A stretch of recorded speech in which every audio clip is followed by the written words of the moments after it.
Hey Sag. Alright, so it's July and I'm recording these videos to get you some messages from Spirit. Alright, so on July 9th, there's a full moon. And you guys have it in your second house because depending on what zodiac sign you are, it always falls in a different house, right? So you got Sag and Capricorn. So you always have to count the zodiac sign that you're on. So it's Sag and Capricorn, your second house. And your second house is all about your values. It's all about, it's originally ruled by Taurus. And Taurus is all about practicality and value. They're ruled by Venus, so they know the value in things, right? So yeah, Sag, I'm just gonna ask Spirit what could help you, like what messages could come out for you guys. Okay. Well, I'm just gonna take that because it just felt right. So 1, 2, 3, 4, 5, 6, 7, 4, 5, 7 of Cups. One of my favorite-ish cards because it shows somebody going into the darkness of their mind, not literal darkness, but going into the clouds, right? Going into the clouds of their mind. And they're looking at, this is like a dream state, and this is perfect for Sag because you guys are so magical and like such spiritual people secretly, right? So you have this like option to, maybe you guys have been going inside your head and doing this a lot, like, what do I have over here? Okay, a house and a knowledge, and I have a celebration, I have what I value, that one right there with all the jewels in the cup. So this definitely speaks to your second house. So this full moon on the 9th is going to have you going over inside your head. You're going to be going in your head like, how much money did I make at that job? And how much money do I have in my wallet? And Sag is like this. Like Sag is really fun and like energetic and ambitious when it comes to their goals. So you guys are going to be thinking about what you value. Is it love? Is it money? Is it a home? Is it knowledge? What is it that you guys are valuing? It's going to come to the surface, Sag. Like, you know, this energy is going to come over you and make you reevaluate the things that you value. And there's a lot of things going on in this cup. So I think that speaks to Sag having a lot of different options right now. Okay? And then we have the 1, 2, 3, 4, 5 of Wands. And this energy is about, this is like such Sagittarius energy because it's just like everywhere. It's like, oh, I'm going this way and I'm going that way and I'm going this way and I'm going that way. But see, if you take a closer look, none of the kids or young men are hitting each other. You know, and that's something I've read about this card, is that this speaks to an energy that's like going all over the place, but not actually creating too much friction, right? So pretty easy to have, pretty easy to explain it is what I'm trying to say. You know, it seems pretty straight to the point for Sag. You know, you guys, is there changes in your jobs? Is there changes in your money, like your finances and stuff? How are you feeling about how much money you make? Is that making you feel low? Because I know Sag can be kind of a work sign, and you want to make sure you're spending your time wisely, getting paid right for the time that you spend. So there might be like, you know, some choices you have to make. You might have to make some choices about which cup to choose. I think that's what this moon is going to do for you guys. You know, it's kind of going to come in and show you what cup is worth it. What do you want to, because maybe you need to clear the clouds out in your brain. Maybe your brain's filled with all this stuff, like all these different options, and you're just wanting some type of advice. And you do have the Magician card at the bottom of the deck briefly, which means the power is definitely in your guys' hands, Sagittarius. Sagittarius, yeah. Okay, so I mean, I really think that's real to the point, Sag. Like, this moon, there's a lot of different houses where the moon could fall, and it's like real heavy energy. But, you know, for a moon to just, you know, be in the second house, it's just about values. It might change some of where you guys work. It might change. Maybe you valued something last week that this moon is going to change, and, you know, you might not value it as much this week. But what we're going to talk about now is Venus in your 7th house of partnerships and relationships. Okay, because Libra is the natural 7th house on the zodiac wheel.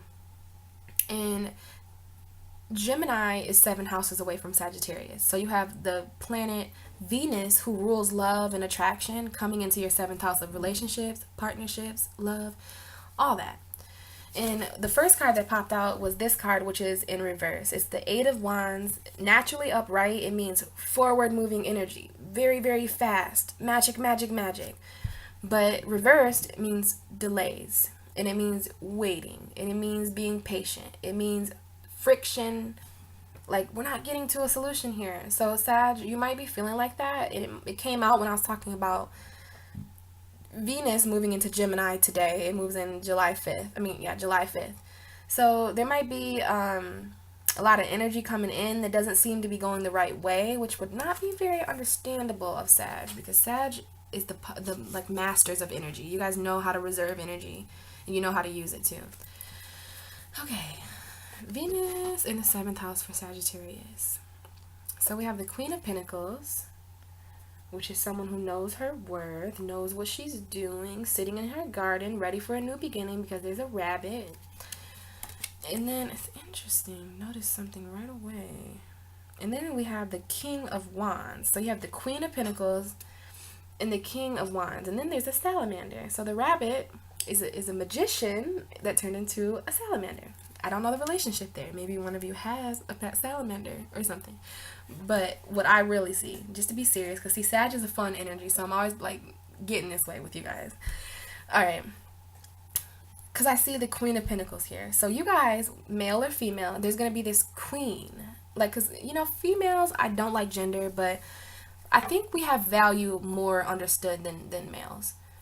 But for Sagittarius, it's okay, because you're going to have a moon in your 2nd house, which is going to make you the Queen of Pentacles. And it's going to push you into a situation where you know this lady's peaceful in her own vineyard and her own, like, you guys are very royal. So you're sitting on this throne and you're thinking about everything that matters to you, right? So you're the queen of your money, but you're the king of magic. Like, wands to me means it's like kind of a sword energy, but sword is more making decisions. Wands are more creating decisions. So you guys are the king of creative decision making. So maybe this moon energy and this Venus energy is going to be showing you where you could change a little bit, right?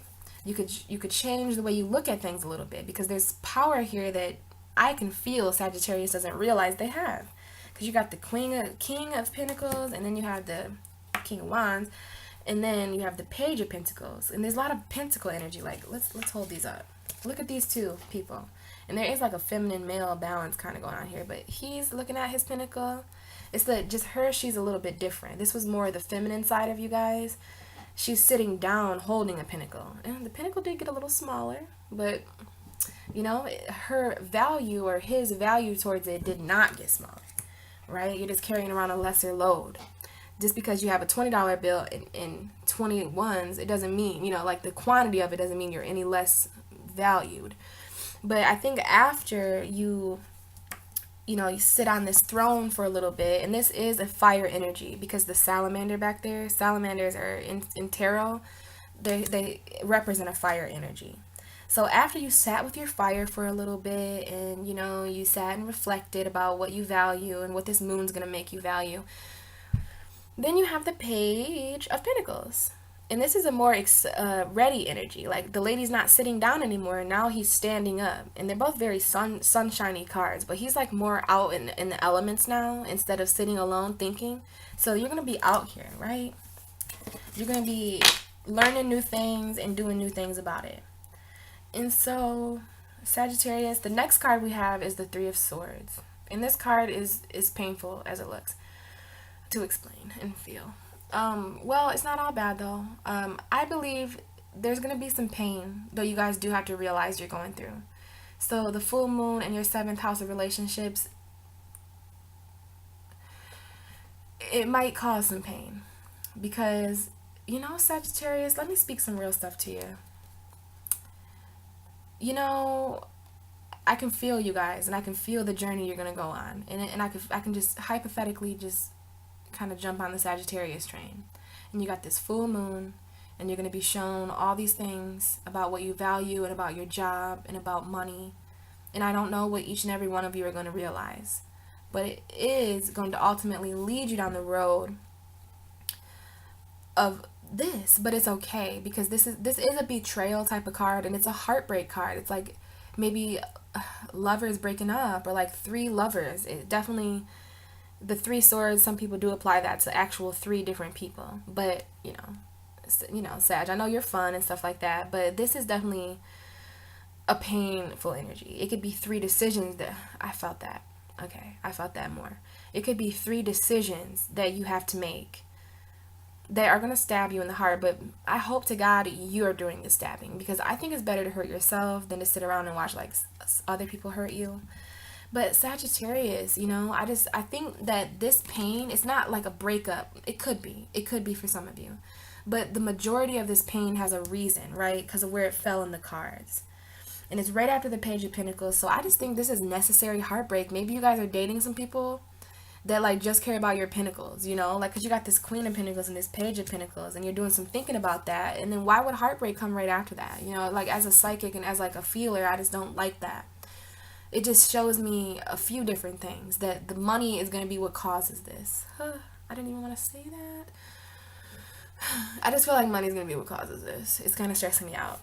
But just make sure you stay the one that's holding these pentacles. Like, let me show you guys how much about money this is going to be. Boom. Do you see that? Boom, pentacle. Boom, pentacle. Boom, pentacle. And it's all in your hands. So you guys are the masters of this second moon. This second house moon. Like, Sagittarius is what's controlling the value right now. So if you guys, like, look at this though. It's a sunny energy. All these are yellow cards. They're very strong people. One person is thinking about their money. Another person is mesmerizing about their money and what they're going to do with it. And this person's actually going to do something with his money because he's on a horse and he's protected. And I don't know why I just mentioned that, but maybe you need to protect your money a little bit more, Sagittarius. Don't let people use you or just feed off of you, because the people that hold these pentacles look proud and they look happy, right?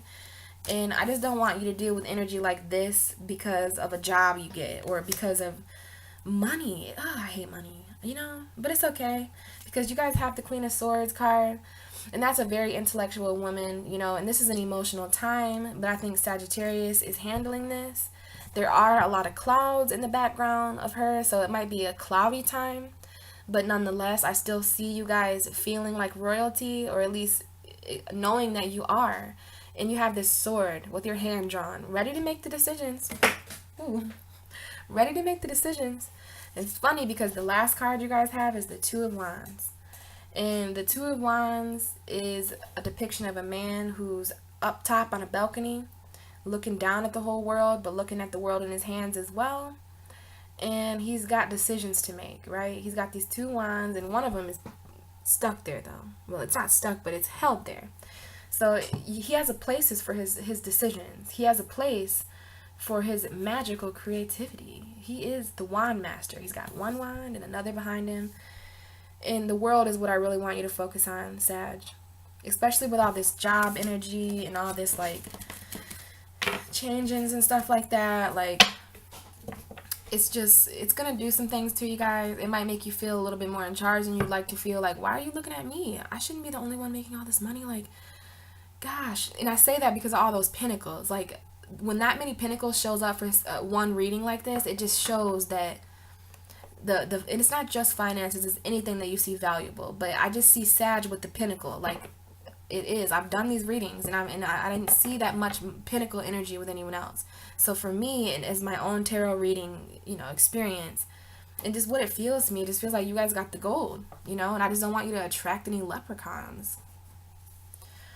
But anyway, at the bottom of your deck, you have the Hierophant, which is the Taurus card. And that's interesting because you guys have that full moon in the 2nd house, and Taurus is the 2nd house. So there's definitely a lot speaking about your values. It might be delayed now, but trust me, things are going to get going in July, and you guys are going to be given those pentacles, and you're going to be like, they're my pentacles, and I actually want to do this with my pentacles. Don't want to do what you're telling me to do. And see, that's interesting because the Taurus card showed, Taurus is also ruled by Venus. So this could also speak to your 7th house Venus energy, yes, 7th house energy. The Pisces card. So Pisces is going to be sneaking up on you too. I love Sag. And, I have a friend that's a Sagittarius, and I don't know, like, I just love you guys. And I want you guys to be okay. And the energy that I feel, especially with that Hierophant, the card for Taurus, I just feel like that's an advice position too. So with all this value and all this money that you guys are using or that you guys are gaining, it might attract some people to you that want to know how you're doing this, Sag. Like, how do you have all that money? How are you doing that? How are you looking so good? How do you feel so good? Like, how do you hold that pinnacle so sexy? And, you know, it'll attract people. It'll attract bad people, good people, neither, both. So just keep it in mind. Maybe that's why the moon card just popped out again. I didn't even mean to do that. But maybe that's why the moon card. I don't want to be selfish. It is the Pisces card. I love you, Sag. But it also could mean that you need to pay attention to your subconscious, especially with all this water energy going on. And I did not want to forget to show you the card in the back of the deck, which is the Ace of Cups. Very, very secretive energy. When a card's on the back like that, like this is the bottom of the deck, this card is almost never pulled because it's always the bottom that's visible. But you actually have to physically pull this one, and I like to. And I think I did for a reason, because this is what's coming in for you guys. Because check it out, Leo season is coming. It'll be Leo season in August, and that'll be the fire energy for you. You know, like Leo is a fixed fire sign, so your guys' fire is going to be stable. And in the North Node and all that, and some of you might have Leo risings, Leo moons. I don't know, but the fire is coming. Like I'm a water sign. And it's water, like a Cancer season right now, but the water's starting to boil and we're evaporating and ascending. So yeah, Sag, this was supposed to be like kind of a short video, but I wanted to get everything across to you guys, and I really hope you guys relate to this. This is my first time doing this, but I really wanted to use my talents, like gifts and abilities, and my spiritual psychicness to really hone in on the month of July, because I know everything's about to change with Leo season. So get ready for that, Sag, and you're getting all this value and you're building up all this money, because what's about to happen to you? Everything's about to change. Mark my words, Sagittarius, but it's okay. Everything's going good for you guys. Money doesn't make people happy, but it definitely makes Sagittarius a little bit more on fire. But okay, guys, that's your July reading, and I'm going to really try to be back in August to do this again and talk about all the crazy energy happening in the future. All right, Sagittarius, have a great rest of July. Enjoy that full moon. Enjoy Venus and Gemini. You guys are immutable signs, so it might help you. See ya.